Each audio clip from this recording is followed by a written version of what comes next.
back to A Well-Designed Business. My name is LuAnn Nigara, and I'm so glad you found this podcast. Together with my husband Vince and our partner Bill, we have grown our company WindowWorks from the ground up. So I know and I understand the challenges you face in running your interior design business. I also know that your talent alone isn't enough to ensure your success. So on this podcast, we talk about strategies and practical steps to help you grow your business. But make no mistake about it, we have our share of fun here too, mixed in with those aha moments that I love so much. This isn't fluff. Nobody has time for that. Whether you are a new interior designer or a seasoned designer, I am here to help you create and to manage the kind of interior design firm that you dream of. It's straight talk and it's action. Are you ready? Let's get started. Hi, welcome to A Well-Designed Business. It's Flashback Friday. This is when I dip into the archive of the 800 episodes and find ones that I think that if you're a new listener, you really can't miss it. And if you're a longtime listener, you probably could stand to hear it again. So for today's Flashback Friday, we have Adam Urbanski. Now, here's the crazy thing. Adam was actually on episode 192, and I replayed him episode 280. That's how good the show was, and not by my say-so. Yes, I loved my conversation with Adam. He is a smart guy, and he has a way of explaining concepts that is thought-provoking. But both times the show aired, not only did I hear from dozens of you within days, but I heard from you that you had listened the show aired on a Friday originally. On Saturday afternoon, someone emailed me and said they had already listened to the show 4 times since the day before yesterday, right? And then I also got the sweetest email ever from Jason Byrne in Australia. And among all the things that he complimented on the show, he said, and if someone doesn't give you an interview TV show in America, LuAnn, it's a crime. And I thought, well, isn't that just so nice? So if you know anybody that wants to give me a TV show, my hand is up. Now, here's the thing, seriously. Jason's very kind comments aside, the fact is that 99% of the comments and the emails were about Adam, right? Adam is known as the Millionaire Marketing Mentor, and how he, in this episode, shared a detailed approach to how to attract your ideal client. Okay, pretty outstanding, right? Now, before we get into it, let's take a moment to thank our show sponsor, Revel Woods. Revel Woods is your source for premium hardwood and resilient flooring. Using the Revel Woods Selector tool, you'll be able to find curated suggestions for your project catered to your client's home. When you sign up for a free professional membership, you'll get access to exclusive discounts and referral benefits. Visit revelwoods.com to get started. And Revel Woods is a sponsor of my Power Talk Friday High Point Tour this October 21st, 2022. Early bird registration closes today, July 1st, 2022. This event is limited to just 20 designers. It is a full day with me, the Vincenz, and Eileen Hahn, a 30-year organizational behavior consultant. Translation, what does that mean? It means she's an expert in team building, management training, leadership training, organizational structure. These are her superpowers. This is a day for multiple $1-million revenue firms. Okay, so gross revenues of multiple millions.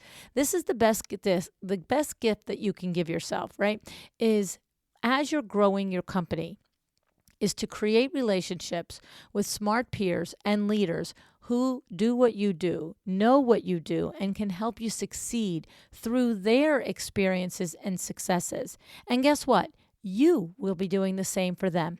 So to learn more, go to powertalkfriday.com and come join me for an amazing day in High Point this October. All right. Now, one last thing as you listen to Adam's episode. I know many of you listen to these shows, walking, driving, running, walking, all the things. I do the same thing when I listen to podcasts. I'm going to tell you that you're going to probably need pen and paper. He's got a worksheet thing that you're going to want to do as you listen. So you might listen, if it's the first time you're hearing the show, you might want to listen through, walking, driving, whatever. But ultimately, you'll probably want to listen to it with pen and paper, particularly if you are still yet to discover really with clarity who your ideal client is. All right? Let's hear Adam tell us all about it.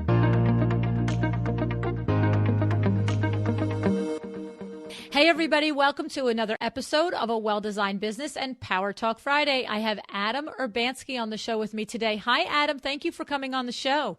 Hi, LuAnn. Thanks for having me. I'm very happy. Most of my peeps out there probably don't realize what a headliner you are, but in podcast circles and in online marketing circles, you are a big catch for me. So I'm very excited. Well, thank you. So, and just to let everybody know who maybe doesn't know who you are known as the Millionaire Marketing Mentor, and you are the go-to guy for coaches, consultants, and other service professionals who want to attract more clients, convert more high-value sales, build an authority brand, and grow a lifestyle business that makes bigger impact and generates more income. Your clients have often doubled, tripled, and even 10 times their business, sometimes in as little as 90 days.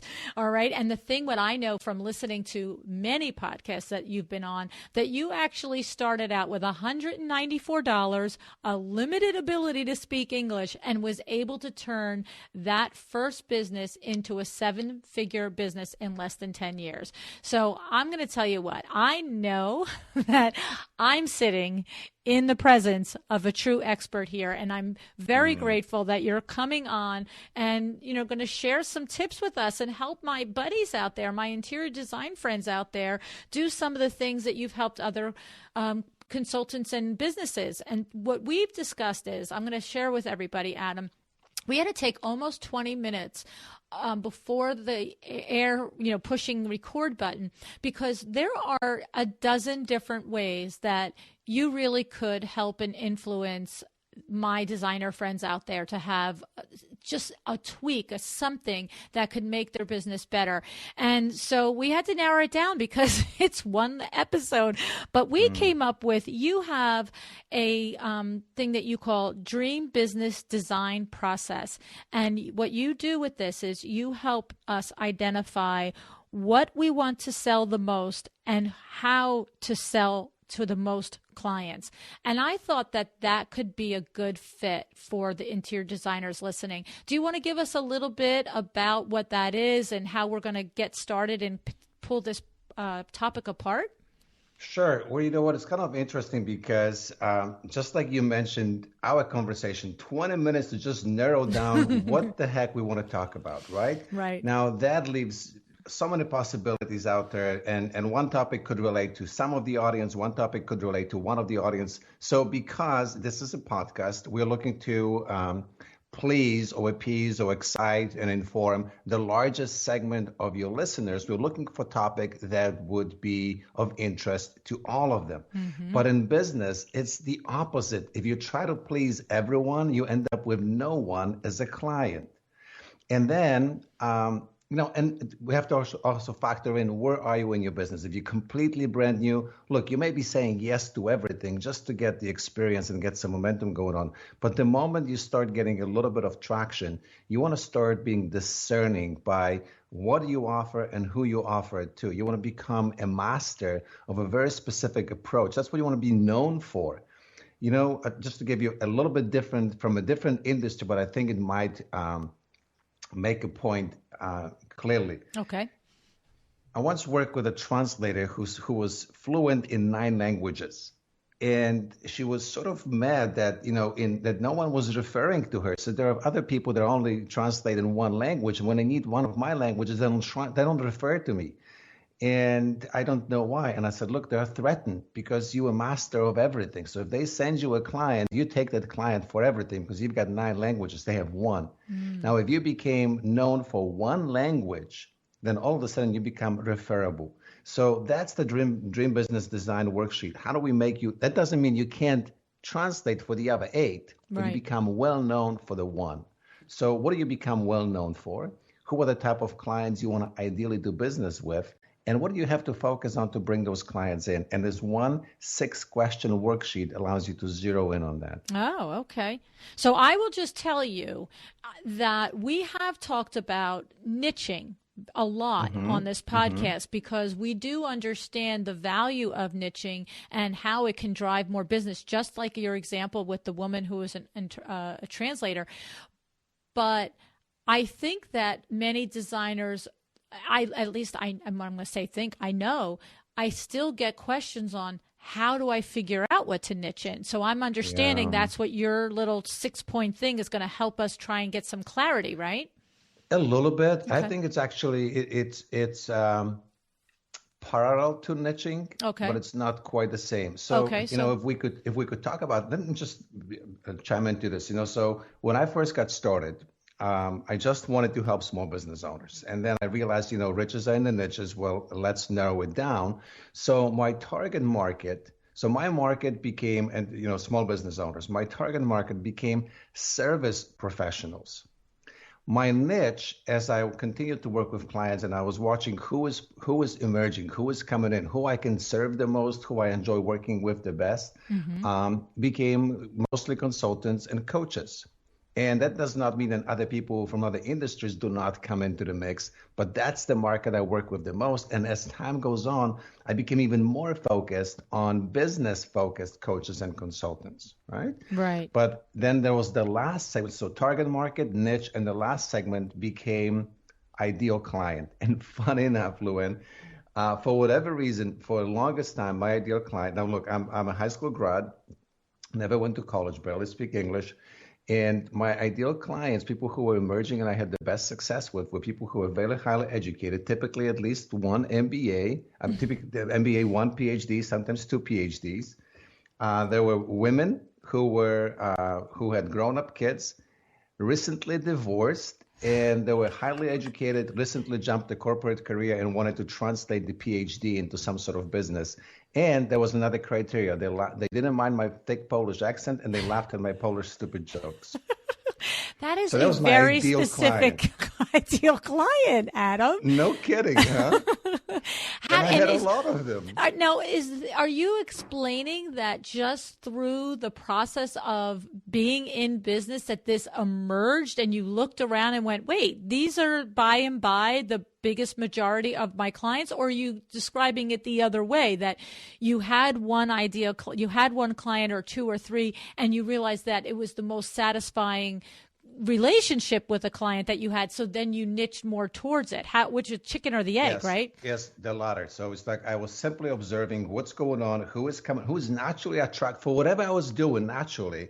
These were the people that are coming. And because I did enjoy working with them and I was getting them great results, I started asking, well, how do I multiply this? And then consciously, I started tweaking all my marketing, all my languaging, all my case studies, all my testimonials to feature those kind of clients. So today, I've been in this business for 17 years, and about 90% of my audience are women. Right? I just did a 4-day training with, 90% of the audience in the room, women. And often I invite colleagues to speak on a specific subject, and they walk into my room and they take a step back. We're like, whoa, what's going on here? Where's all the dudes? Typical internet marketing conference. You've got mostly guys and 5% women. I've got a flip-flop, and they go, what's going on? I'm like, well, I consciously created my entire marketing machine to attract that audience. I'm probably like one of the only guys who had that large of a female following.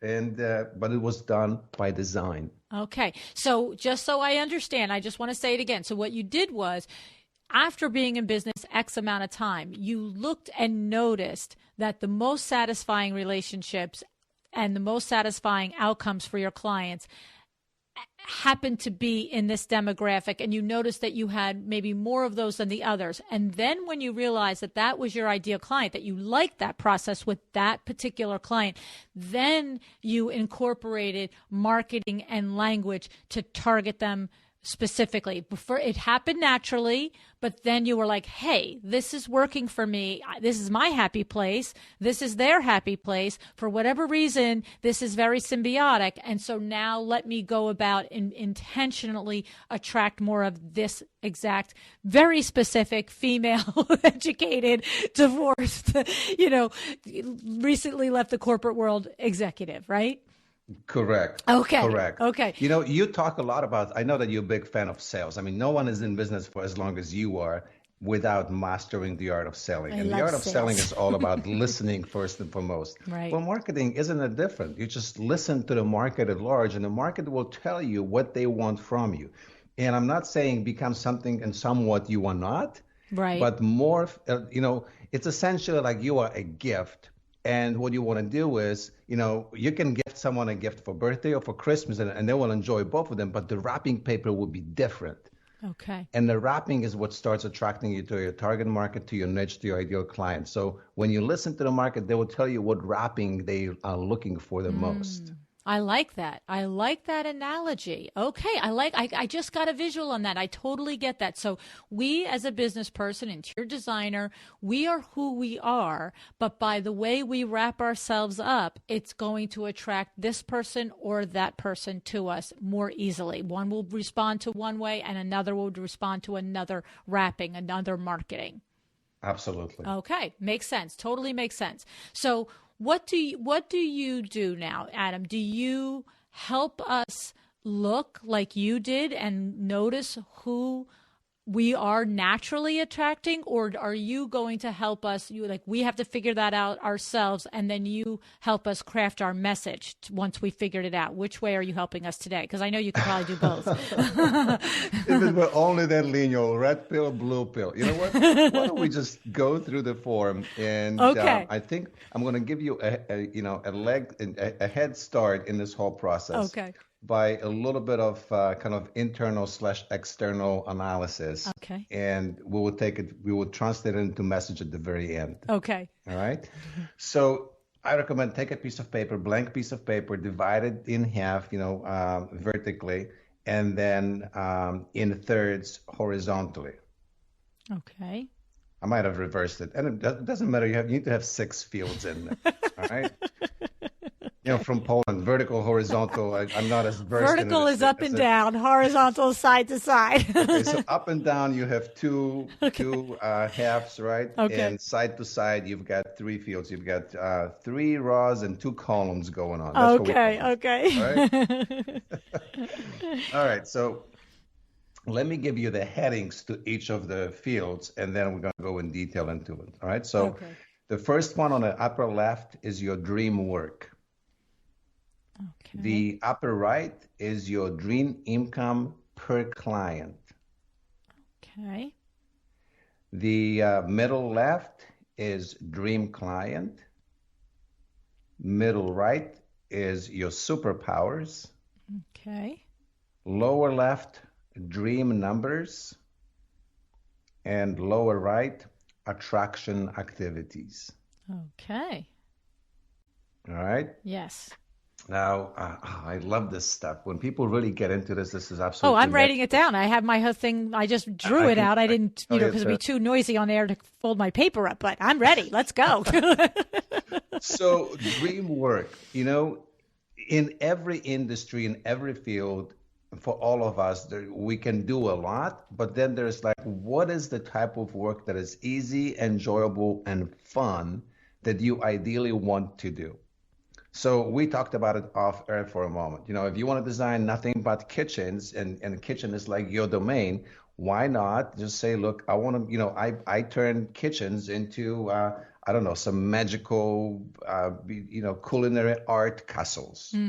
Right? What is it it's your magic? Do you prefer to do one room? Do you prefer to do a whole makeover?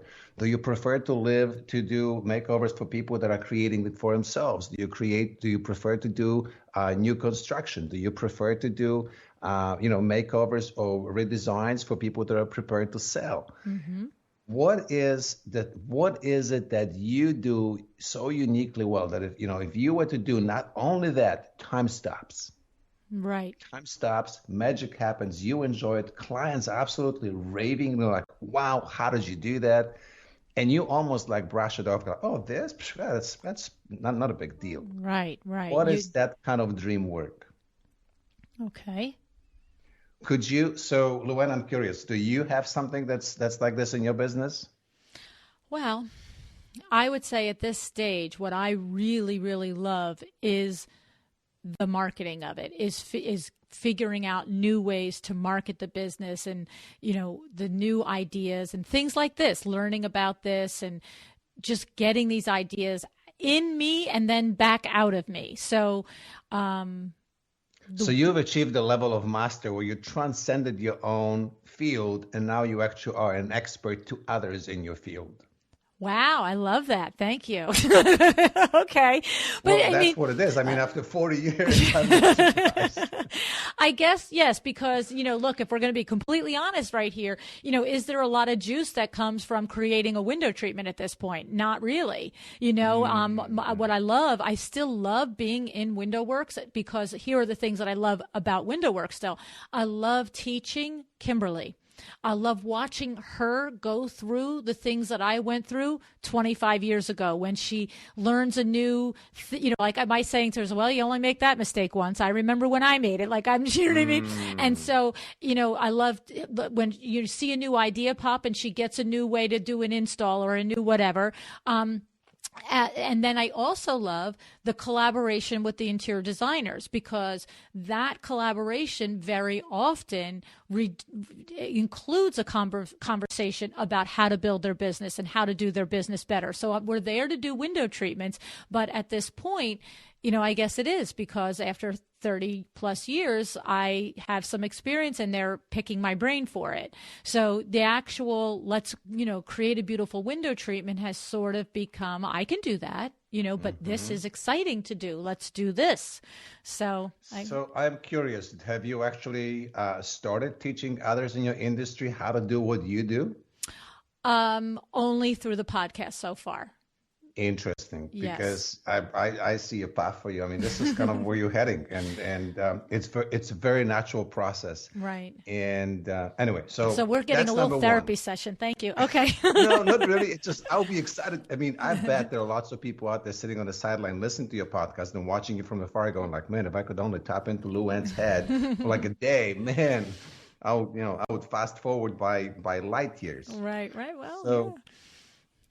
So that's number one. What's your dream work, right? And you want to identify this. And again, when you talk, I'm certain you've had experts that you talked about niching. One of the difficulties is that as human beings, we are wired for more, not less. And sometimes we feel like, oh my God, I've got so much. If I just narrowed it to one thing, I'm leaving opportunities behind. And it feels counterintuitive. But actually more becomes less. Okay. Because you become better and better at it. Number two, you want to ask yourself, what is your dream income per client? So if a dream project came in, how much do you ideally want each client to invest to work with you? Okay. So you see, this is such an important question. Because if you don't know that, then you don't even know where to start looking for clients. Now, if you're looking for clients that have $5,000 budget, you're going to look for them in very different places than clients who have a $50,000 budget. Right. By the way, totally interesting. I just remembered. I just met a person, a young lady. She's 20. She might be late 20s, maybe early 30s. She is actually my niece's friend. She lives in Dubai. And she actually does interior design as her own business, and she works for the Prince of Dubai, the Sheikh of Dubai, whatever, the royal family. Right. So it's interesting because they essentially have unlimited budget. Whatever they want, from whatever part of the world, it's like, no problem. Fly it in, pay whatever it costs because, hey, for them, money grows on trees. Right. That's like a nice ideal client. But if you don't know how much you want to make per client, again, you don't know where to start looking. So write that down. I want my ideal project to be X. I want my ideal project client to pay me X per project. Okay. All right. All right. So again, if we were to throw it back to you, what do you have a number? What would be an ideal project size? Well, I mean, that's hard to say. I have to. Well, that's hard to say because it depends on. Well, that's hard to say. I mean, what's funny is because we very regularly have projects that are over 100,000. And that probably surprises a lot of people with window treatments. But we also sell awnings. But on both sides of it, we very often have that project.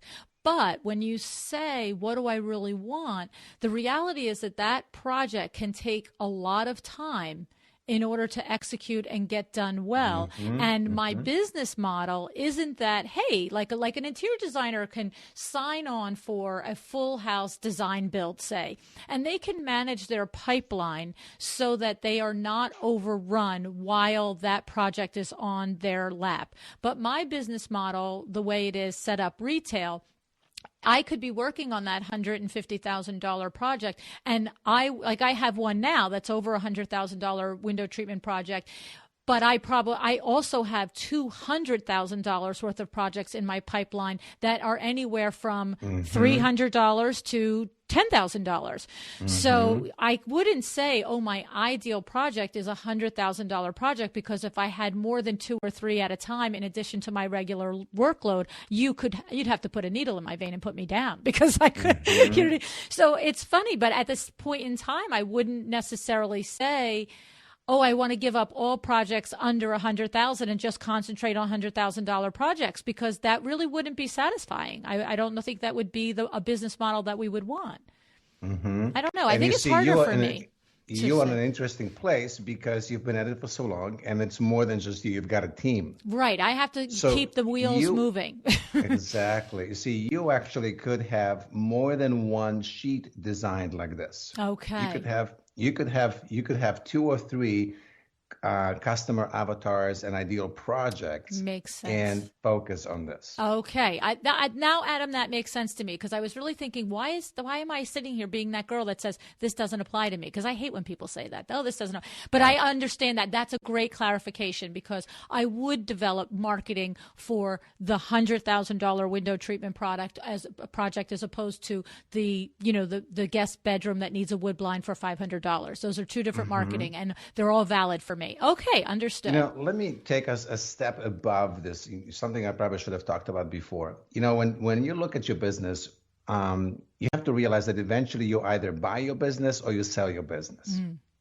Meaning you buy it as a cash cow. It works, and it should ideally largely work without you. Right. Or you sell it, you cash out, but obviously it's got to be able to function without you so you can sell it. Right. Either way, you want to work yourself out of your business. Right. It's something that escapes most professionals. They I just love don't that. get it. No, right? I love that. I say that to people all the time. If you can't step out of your business, you have a you, not a business. That's what I say to people. That's a you. That's not a business. Right. And part of the dream work and identifying it and identifying what kind of projects you want to sell it's a beginning step to realize to start capturing your magic and maybe systematizing your magic. Because if you want to sell your business or outsource some of the work, you've got to realize that you have to have a repeatable process. Right. If you try to be everything to everyone again, it's hard to harness that process and create some repeatable magic. Right. You don't know what skills to hire. You don't know, what talent you need on board, and so on and so on. So this is, so again, at your place, you've got so much going on. Your business is a lot more complex than an average person's business. Right. Right. And we are in the process of, I tell everybody all the time, my husband's a systems Nazi. So our systems have systems, honestly. But we are in the process of, like I said, with Kimberly, you know what I mean? Kimberly is fully becoming me. And, at many ways, she's already surpassed many of the things, that I have done or was ever able to do. We have different skill sets, but we have a lot of shared skill sets. And I'm having the most fun time watching her develop to the point that she can take a call or I can take a call. It doesn't have to be just me. And it's only the higher level, more intricate things that she needs to come back, and she'll sit down and powwow with myself and Billy and say, okay, how do I this and what do I that? But she's even capable of that. It's not like we're way past the point where we have to say, never mind, I'll just take care of that. It's like, no, we can sit down and explain it to her, and then she goes out and executes. So it's terrific. So who is Kimberly? She's someone in your business? Yes, she's the interior Okay, designer that works for me, and she's, we got it. call her, she's becoming LuAnn. Got it. She is my Perfect. Love it. duplicatable person. Love it. Yes. All right, so let's go through the next couple of steps, and I think those are Okay. truly where the magic happens when they are answered the right way. So number three was our dream client, right? Mm-hmm. But here's a twist. Instead of just asking yourself, who do you really want to work with? Here's a critical question. Look, if you could only get paid after the client got results that you promised, what characteristics would each client need to have in order to make this challenge a total no-brainer for you? So I want to repeat this, but I want Yeah. to clarify something first. This isn't that you're getting paid, that you're working for free, getting paid only once you deliver results. It is not. But if you were to put this as a challenge and you said, I can only work with people and I can only get paid after they are just ecstatic about the results, what characteristics would I need to see in my client to make that challenge a complete no-brainer? In other words, you'll be 100% sure going in, working with the client, going like, no problem, I'm getting paid for sure, because this is a total no-brainer to deliver on the promises. Okay. So you're not suggesting that we enunciate the things that we think we are expected to do in order to be paid without question or objection. You're asking us to describe the type of client that once we delivered all of those things would just say, happily, here's the money.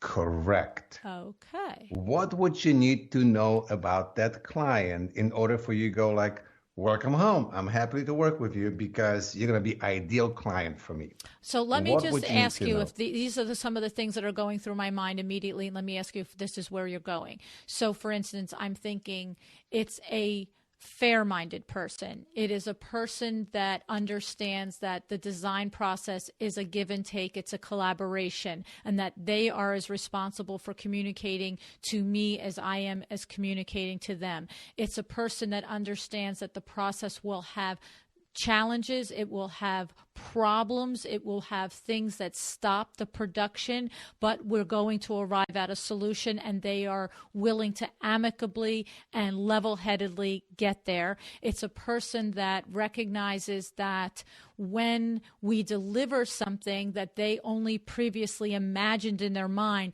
they have gratitude for that and understand what all of it took on the back end in order for me and my team to produce that. Am I on the right track? Are these the kinds of things? Because that's what I You want. absolutely. You see, this is where the magic happens. That Yeah. this is way beyond the niche.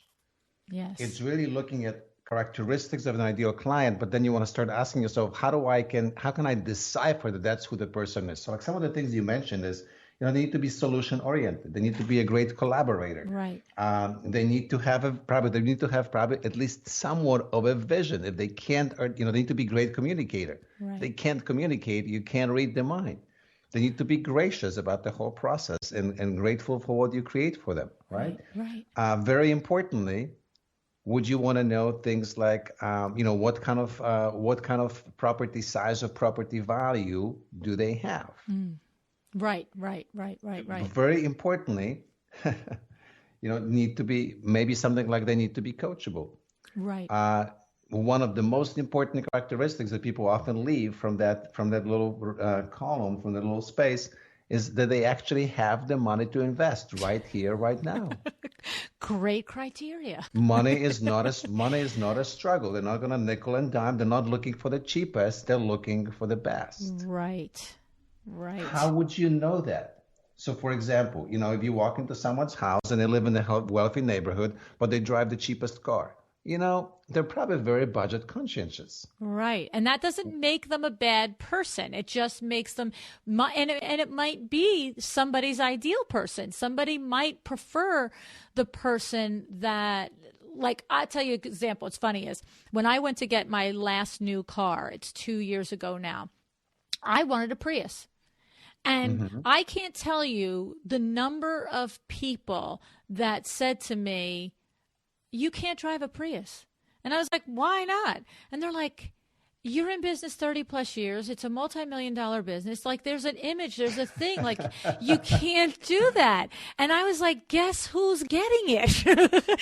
Because I was out of my mind putting $50 worth of gas in my car every single week. Now I put about $30 in every 5 or 6 weeks. And I love that. It's not, and it's like, it has nothing to do with being able to afford it. It has more to do with now I have $80 that I can spend on something else that month that will move my business forward or, bring my family some pleasure or some joy. And it's the tiniest little thing. But there were people that discussed the image of that with me. And I was like, whatever. So the thing is that's a whole different conversation because you've reached a place in your business where you don't care about being liked or you don't care about what people think because you know who you are and the value you bring. That's a beautiful place to be in. And I wish that there was a pillow we could, give to other entrepreneurs to get them there faster. Okay. Well, anyway, and I was relating it to not just necessarily judging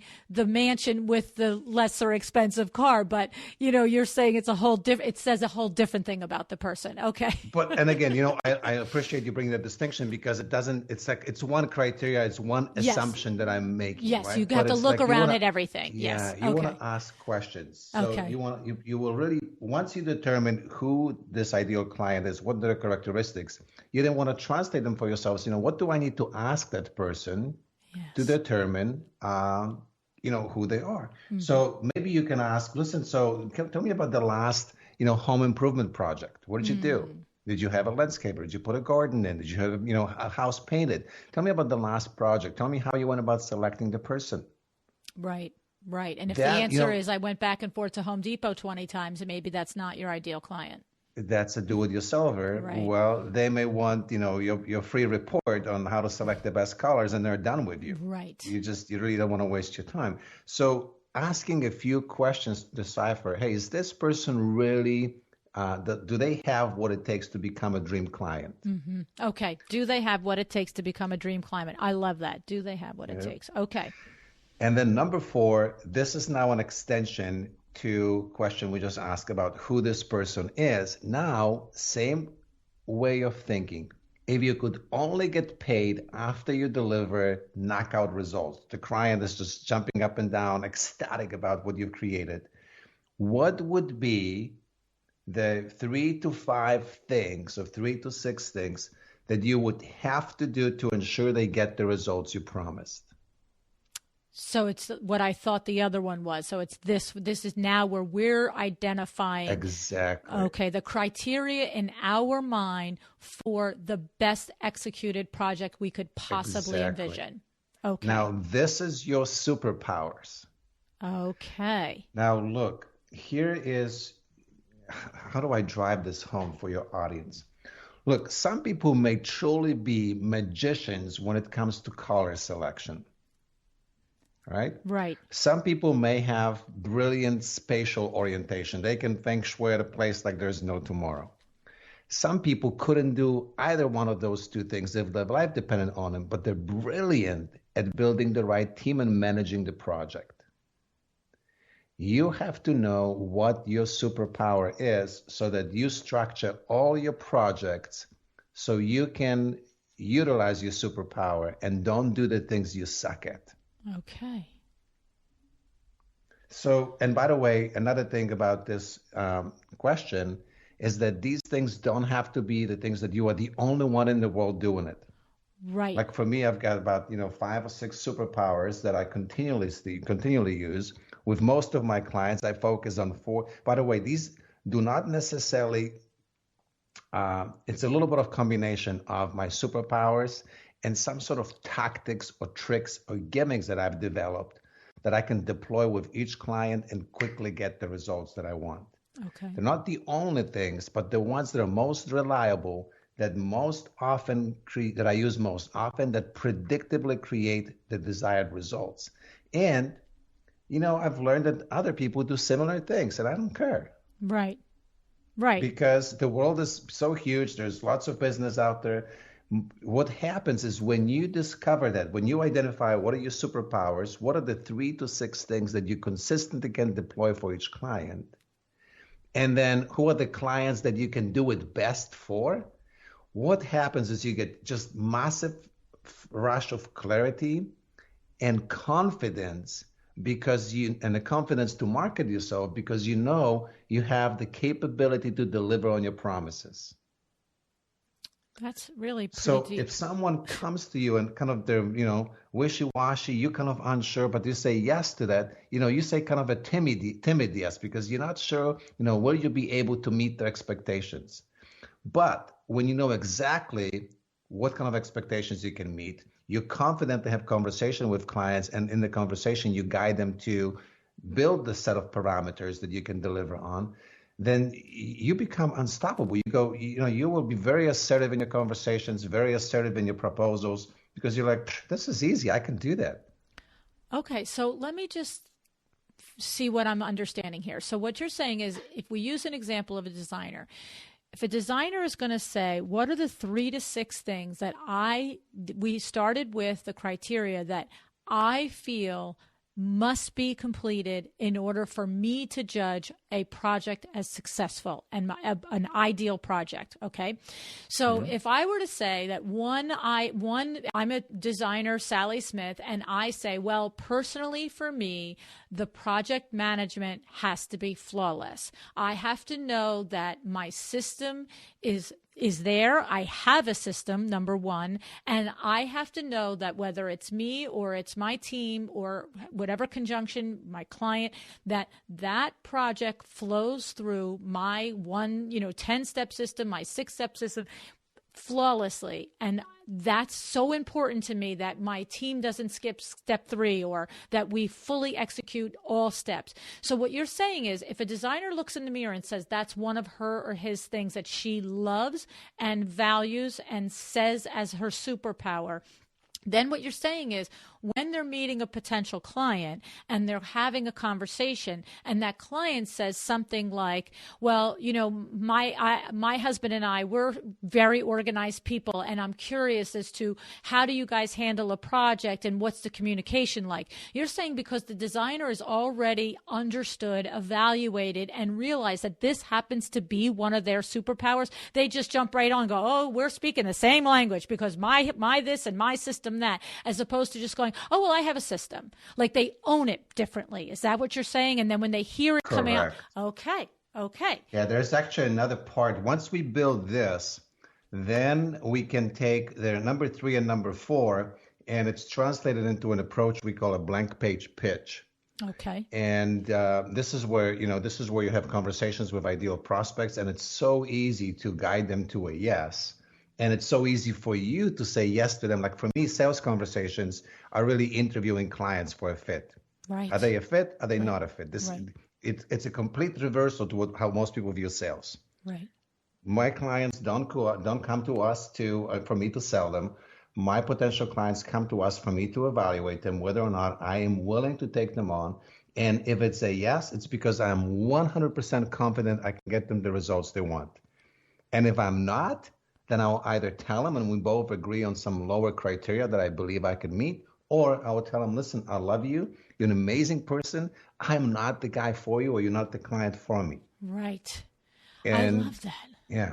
Because that's, we do talk about this a lot on the show about, having the strength and the courage and the conviction to walk away from a client that's not your ideal client and refer that person to a colleague, but not at such a level. It's almost like it's been a higher surface, a more surface level conversation. But what you're saying is really understand. When you really truly understand, I love what you just said.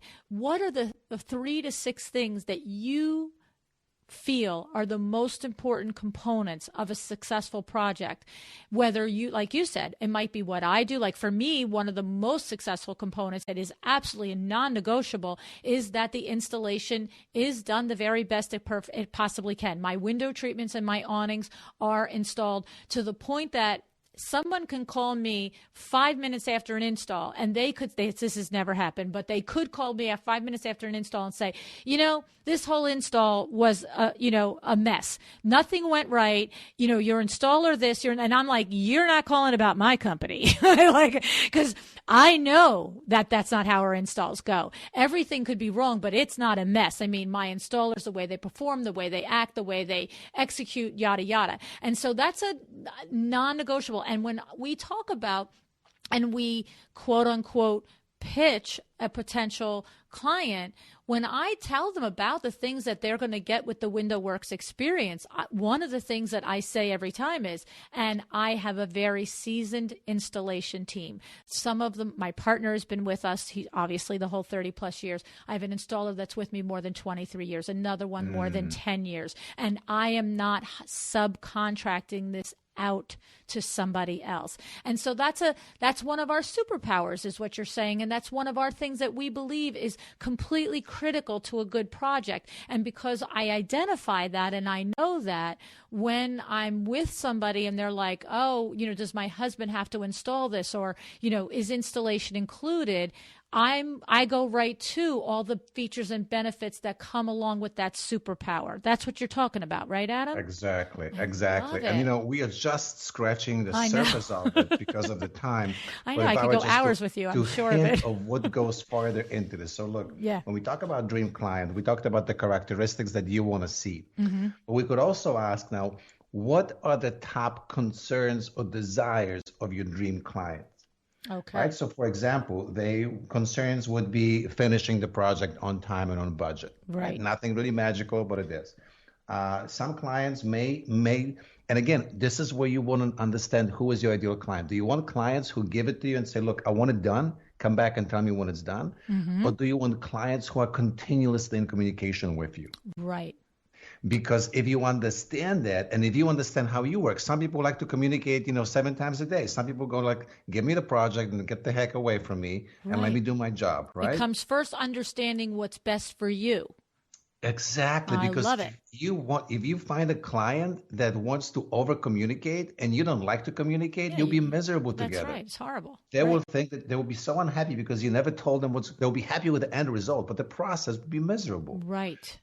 And now, so this is on the client's part. What are the biggest worries? What are the expectations they want to make sure that they are met, right? So now let's say that your client is one of those over-communicative type, control freaks that they want to be there every step of the way. Mm-hmm.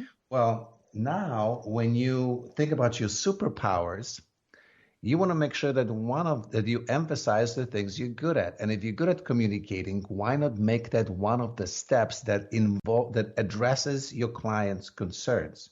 So the entire 6-step process could now become Sally Smith, kitchen home redesign system, where we in 6 steps take you home from cluttered and uncomfortable to oasis of tranquility.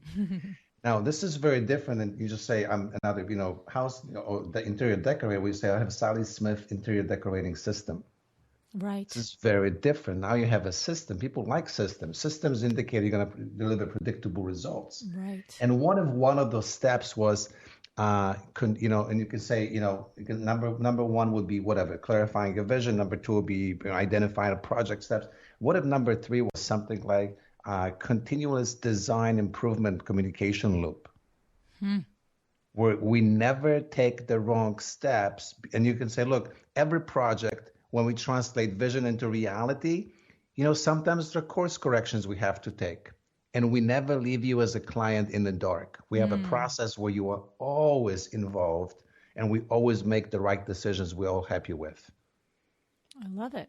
And the thing is, there are designers that they are doing this, and what you're saying is say that you do it. Exactly. Express that you do it. Let because them if know. Now you know who that dream client is, you're sitting with them and they say, what I'm really like the last project I did, the person was a total, they disappeared on me. They delivered, but in the process I felt so out of the loop. I felt uncomfortable. I didn't know, are we on time? Are we on budget? I was like, I was anxious. And so you can say, well, so what I'm understanding you say is you really want to make sure that you're involved in all the steps, you kept informed, right? Yeah. It's like perfect. So you just make notes. And at the end you say, well, listen, this is how we work.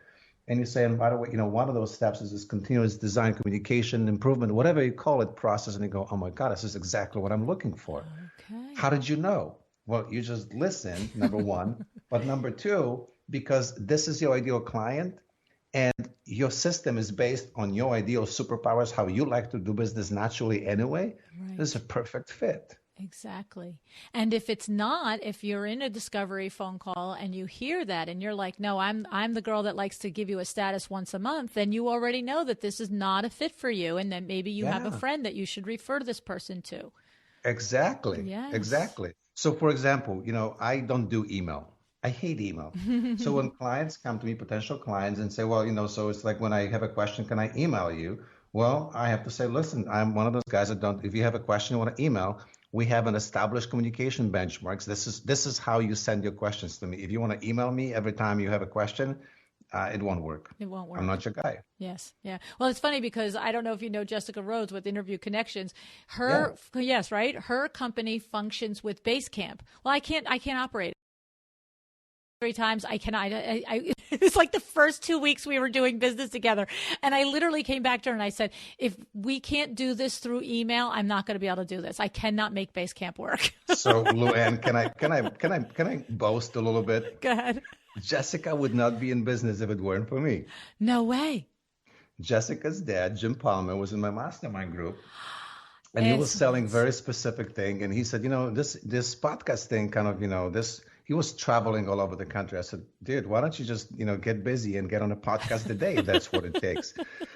And Jessica had her first child and kind of didn't know and what to do. And Jim kind of roped her in to do this. And Right. that morphed into an entire business Oh, because it's she created a amazing. system about it. I'm like, That's great, amazing. perfect. I knew the story. I knew the story how Jessica started in relation to doing it for her father, but I Yeah. didn't know how he started in podcasting and how it all stemmed from you. That's interesting. Yeah. I I love was it. like, That's Jim, the just, power of a mastermind, right? That's the that's power it. of a mastermind. That's But it. yeah, so that's the truth. So, and she could have come back to our point. She could have come back and said, our company will only, you can only interact with us through Basecamp. I'm not a fit for you then, is what you're saying. Somebody who only wants Exactly. to communicate. Right. Exactly. So, but fortunately and thankfully for me, she was like, all right, fine, we'll do it the old fashioned way with email. Yeah. And this is not to that this entire process is not to make you so rigid that you're completely not flexible, Right. but just be mindful that every tweak you have to make in your overall proven system creates potential for breakdowns. And especially as your company grows, when you have clear established processes, it becomes easy for people to follow. It becomes easy to deliver on your promises. And it Right? also, Systematically, automatically. Go ahead. right. No, and to piggyback on what you're saying is it's in addition to being, you develop your systems for the things that you are your superpowers, right?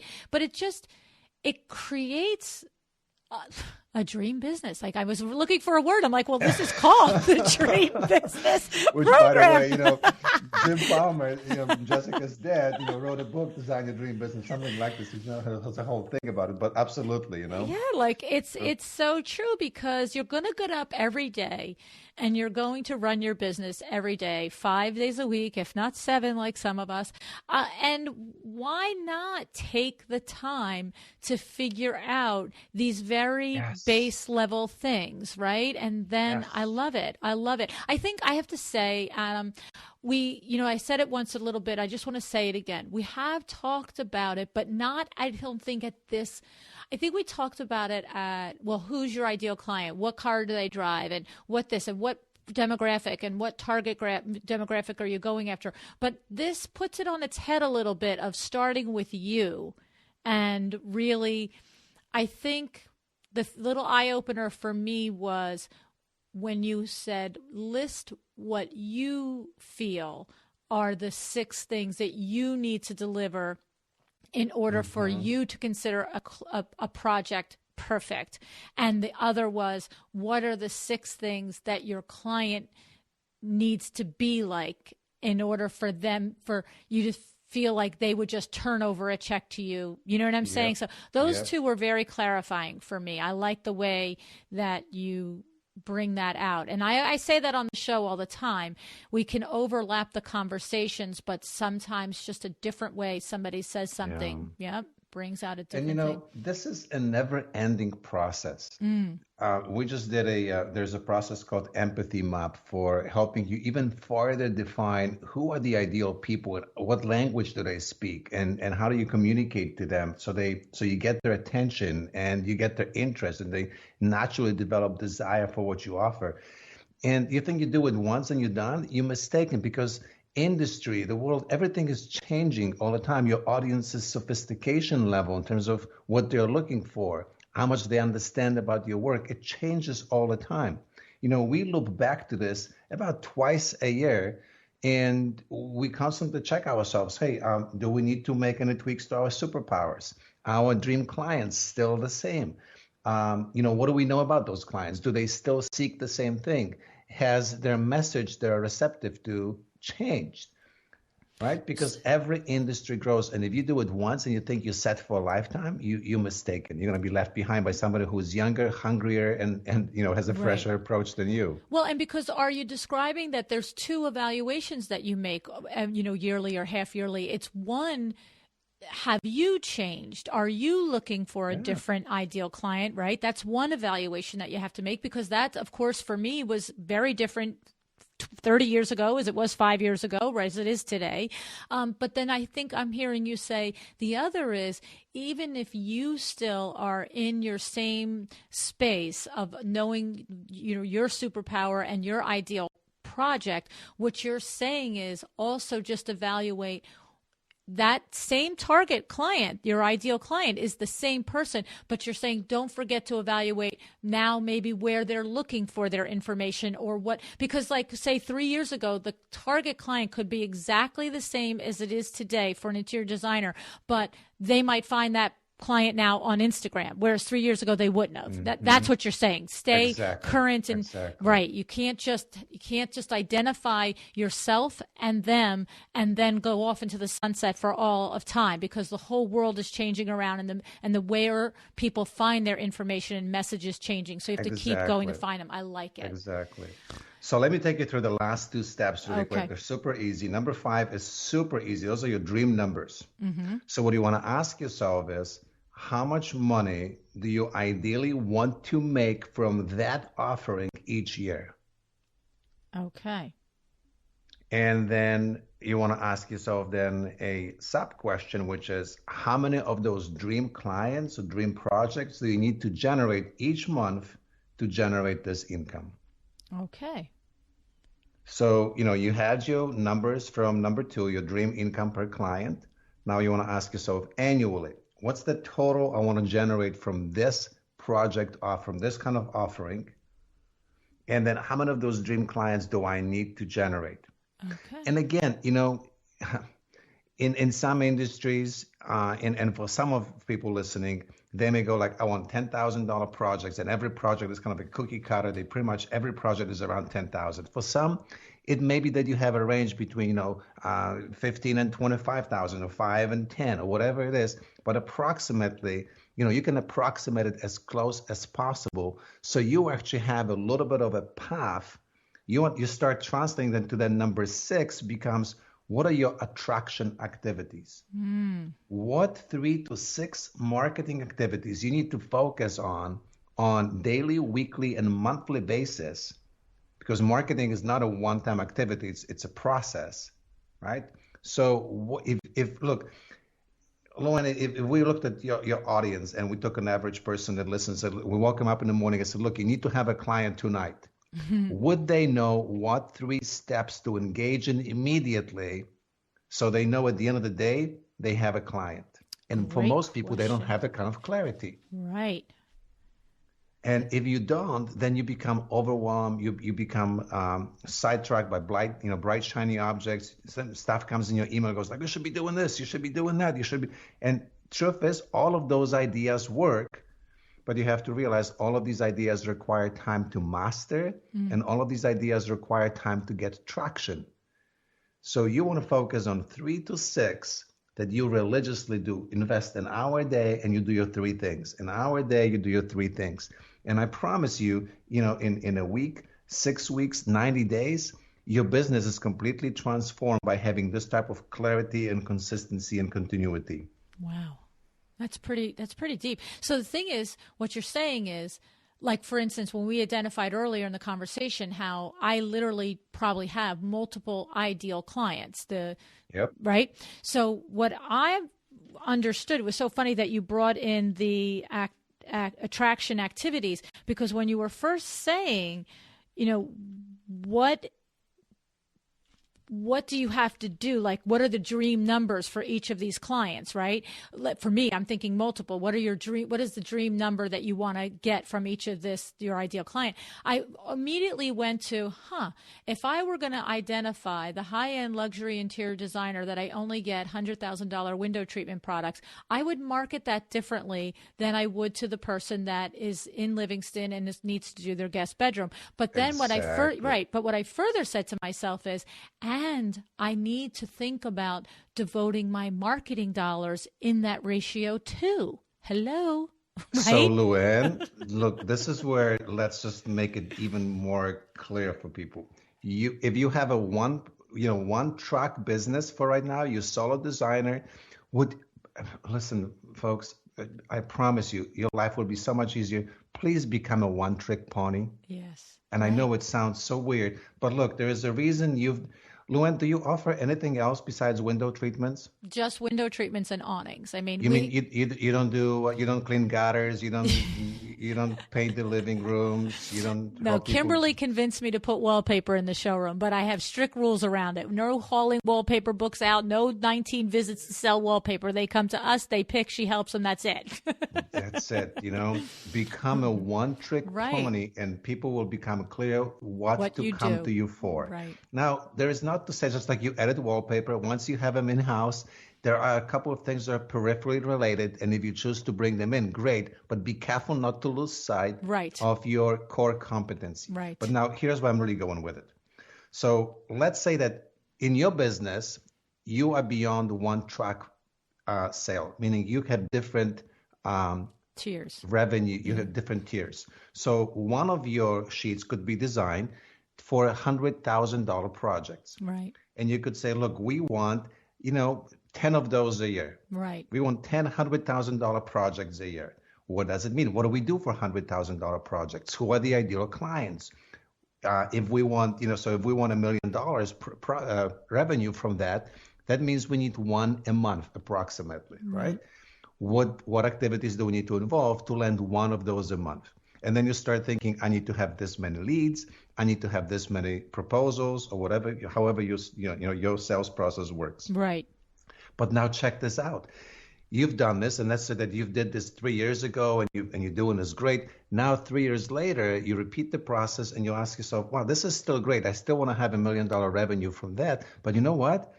I would love to show other interior designers how I do what. This is now my passion. I love this marketing. I've grown. So now I have a second dream business design worksheet where you say, look, I love this marketing thing. I love to take interior designers and turn them from, struggling wannabes to thriving and interior design entrepreneurs. Right. And I want to make $10,000 per client. And here's who the dream client is: someone who's making $50,000 a year as an interior designer, and they want to make $250,000. Wow. Right? And they bring this and this, and they say, and here are my superpowers. Here are the 5 steps, or 6 steps, LuAnn's interior design marketing system that you take them through. And you want to make, $100,000 a year this year from it. So you're looking for 10 clients, right? Mm-hmm. And what are the activities? Right. Right. And the designers can relate this to their businesses too. Maybe, it just is. I love it. I love it. It's just getting very clear. And we say it all the time, but this is, Adam, you're very clear on how to get clear. Yeah, it took me a while, but thank you.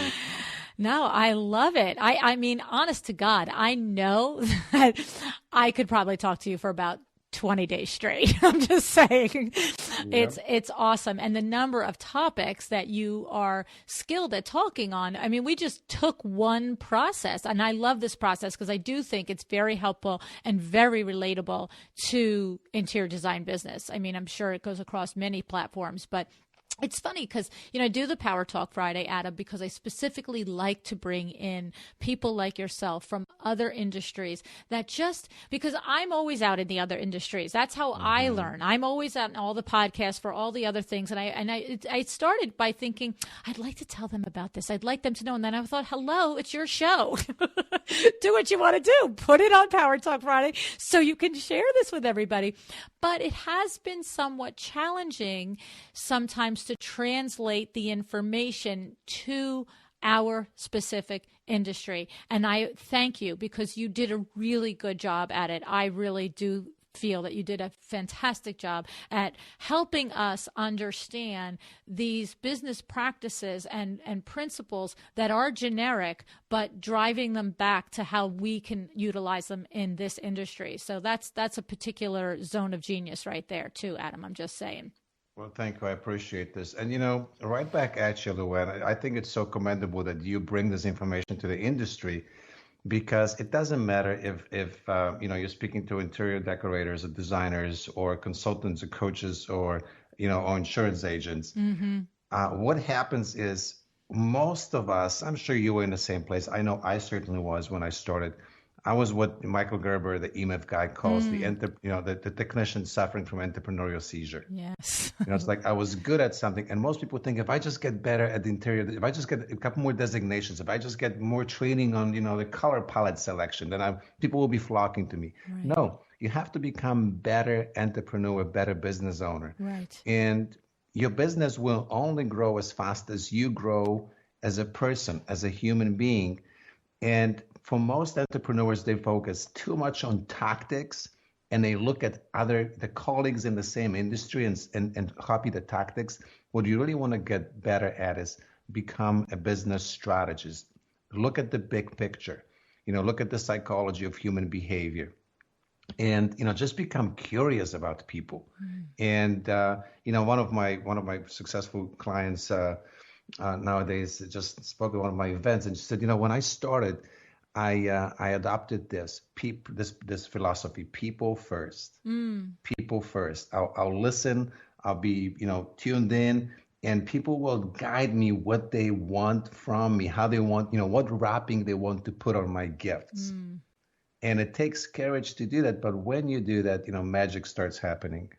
It's awesome. It's so awesome. I'm so grateful to you. I have to tell you, I truly am. I hope everybody liked this. Even if they liked it 1/10 as much as I did, we're good.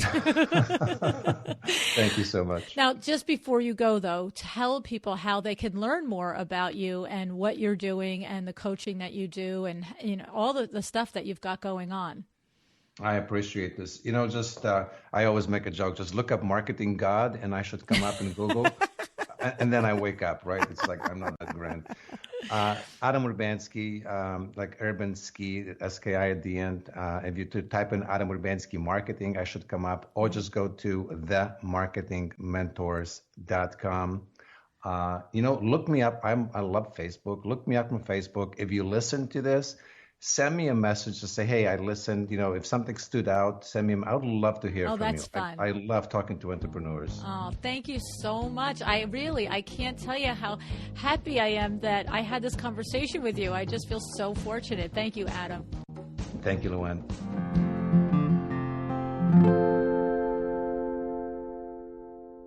I think this episode stands up, right? And the reason why I think it does is because this is always going to be relevant, no matter what stage of business we're in or even what kind of business we're in.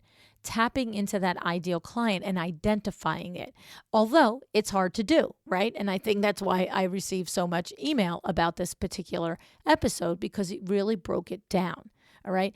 And the thing is, I know from experience talking with many of you at this point that it's one thing to identify a successful project and to experience it and know it when you're in it, but it's a little more elusive to actually pinpoint what it is about that client and that project that made it that great project.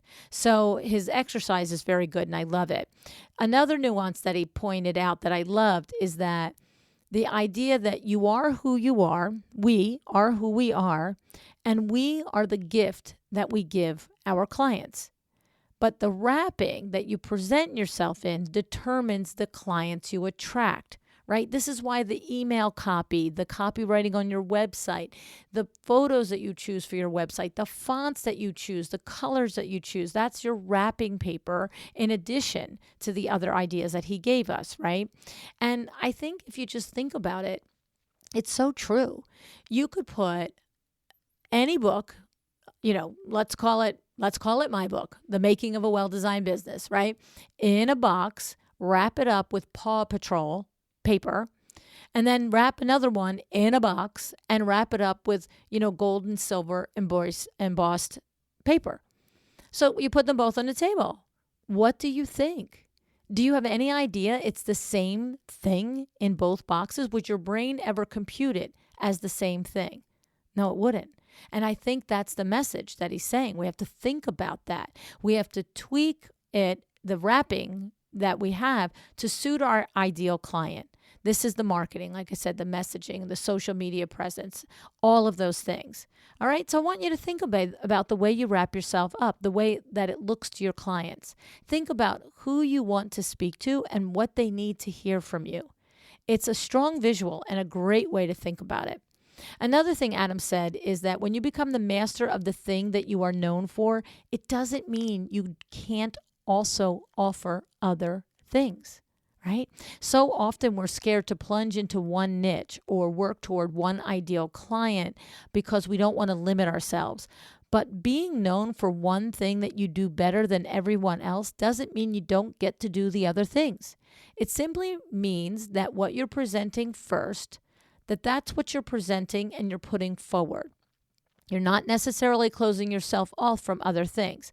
And in the ensuing almost 500 episodes, I guess it's 600 episodes since he was first on the show, we have had this conversation dozens of times over the years with your peers that have said that it's true, that they have explained how that they were afraid of niching down, but when they did niche down, everything clicked into place.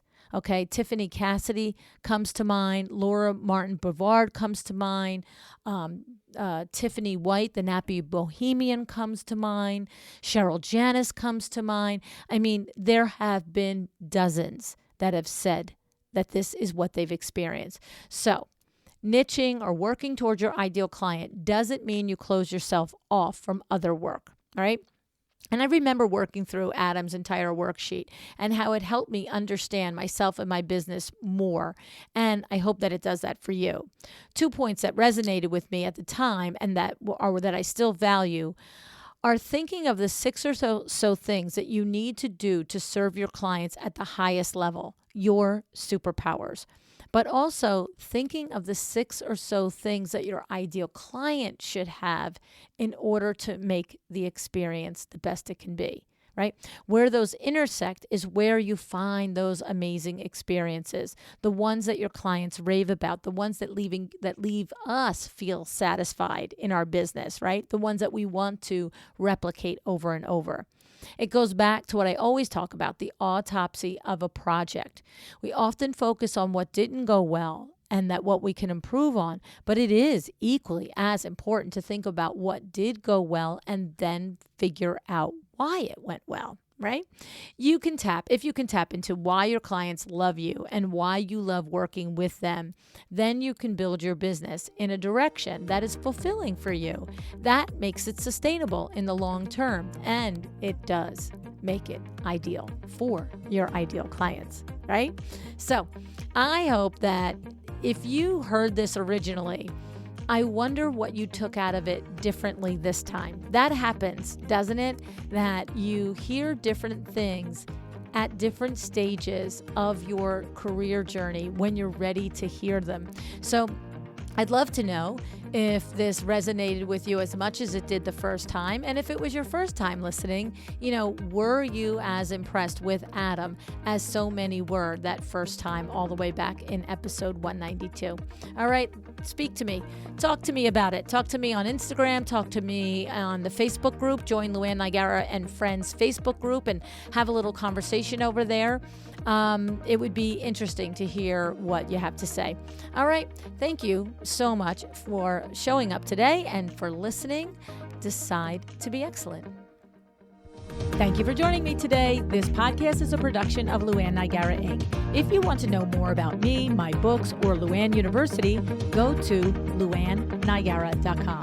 And if you are interested in having WindowWorks help you with your next window treatment or awning project in the New York, New Jersey metro area, go to WindowWorksNJ.com to learn more. Have an excellent day.